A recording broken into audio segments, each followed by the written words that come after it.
चुनाव परिणाम आने के पहले ही राष्ट्रीय जनता दल की यह राजनैतिक आपराधिक मनोवृत्ति कैसे उभर कर आ गई? भाई, आपने वैशाली के लालगंज के बारे में, स्ट्रांग रूम के बारे में आपने सवाल खड़ा किया। साक्ष्य मेरे पास उपलब्ध है। राजद के उम्मीदवार महनार के रविंदर सिंह ने कहा कि स्ट्रांग रूम बिल्कुल सही है। लालगंज विधानसभा के आपके प्रत्याशी के प्रतिनिधि रणधीर कुमार ने कहा सब ठीक है। सासाराम की घटना के बारे में सीधे अनीता देवी वहाँ उपस्थित थी। चेनारी के कांग्रेस के प्रतिनिधि उपस्थित थे। अनर्गल आरोप मत लगाइए और ये चुनाव आयोग को जवाब देना है। लेकिन बिहार में अमन का राज है।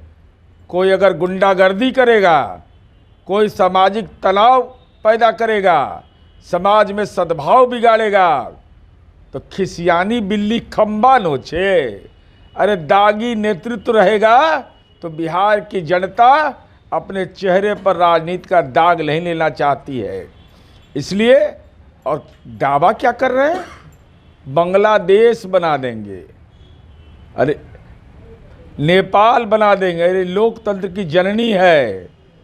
कौन माई का लाल पैदा लिया है इस बिहार में, जो माननीय नीतीश कुमार जी के एनडीए की सरकार में कानून को अगर कोई अपने हाथ में लेने की कोशिश करेगा तो चुनाव आयोग तो मुकम्मल व्यवस्था किया ही है।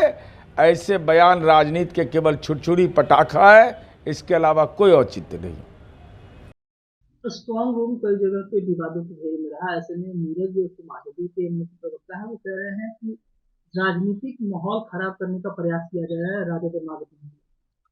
ये तो उसी तरह का हाल हो गया कि चोर मचाए शोर, चोरी भी, सीनाजोरी भी। और जब आदमी सच और सच्चाई सामने लाता है, लोकतंत्र लोकतांत्रिक प्रक्रिया में किस तरह से हरण हो रहा है, किस तरह से खेल हो रहा है, वो जब मामले सामने आते हैं तो इन लोगों को बेचैनी हो जाती है। भाई, आप गलत कार्य कीजिएगा तो सच और सच्चाई तो सामने लाना पड़ेगा। और लोकतंत्र लोकतांत्रिक व्यवस्था के लिए आम जन के बीच में सच्चाई पहुंचाना आवश्यक है। और सच तो यह है कि इन लोगों को जब एहसास हो गया है कि हम सत्ता से जाने वाले हैं, हमारी विदाई होने वाली है, तो ये अब तरह तरह के हथकंडे अपना रहे हैं। लेकिन चाहे जितना भी हथकंडा अपना ले, चाहे जितना भी जोर लगा ले, इनका ये प्रयास सफल नहीं हो सकता है। और इनके द्वारा जो राजनीति की जा रही है, उस राजनीति का पर्दाफाश अभी और होना बाकी है। आप देखिएगा, कल काउंटिंग शुरू होने से पहले भी ये लोग किस किस तरह का खेल खेलेंगे और किस किस तरह से नैरेटिव सेट करेंगे, वो भी सामने आ जाएगा। जिस तरह से सासाराम में उत्तर प्रदेश का ट्रक बॉक्स लेकर के अंदर गया और उसमें क्या क्या मामले थे, उस सच्चाई को अभी तक से सामने नहीं लाया गया है। सच और सच्चाई सामने आना चाहिए, क्योंकि लोगों का विश्वास लोकतंत्र पर इसीलिए है कि वो जनता और जनता के द्वारा दिए गए मत का जो उपयोग किया जाता है, उसकी गिनती स्वच्छ और निष्पक्ष तरीके से हो। अगर उसमें कहीं गड़बड़ी होती है तो लोगों का विश्वास लोकतंत्र और लोकतांत्रिक प्रक्रिया से कमजोर होगा, जो किसी भी स्थिति में ठीक नहीं। पिछले चुनाव में 7-8 सीट पर क्लोज फाइट हुआ था, जिसमें कई तरह के आरोप भी लगे थे।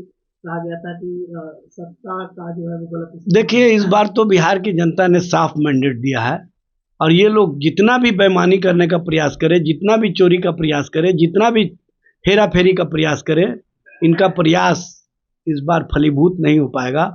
बिहार की जनता इस बार समझ चुकी थी कि किस तरह का ये खेल खेलने वाले हैं।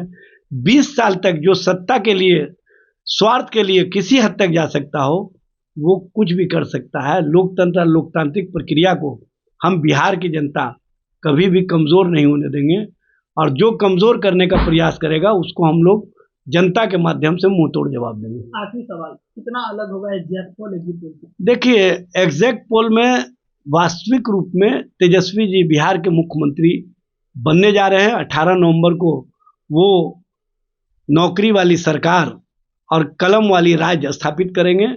और जो लोग नैरेटिव सेट करने के लिए, मनोवैज्ञानिक दबाव बनाने के लिए, अधिकारी पदाधिकारी को अपने हिसाब से काम करने के लिए जो इस तरह का खेल खेले हैं, उनका खेल पूरी तरह से धाराशायी हो जाएगा।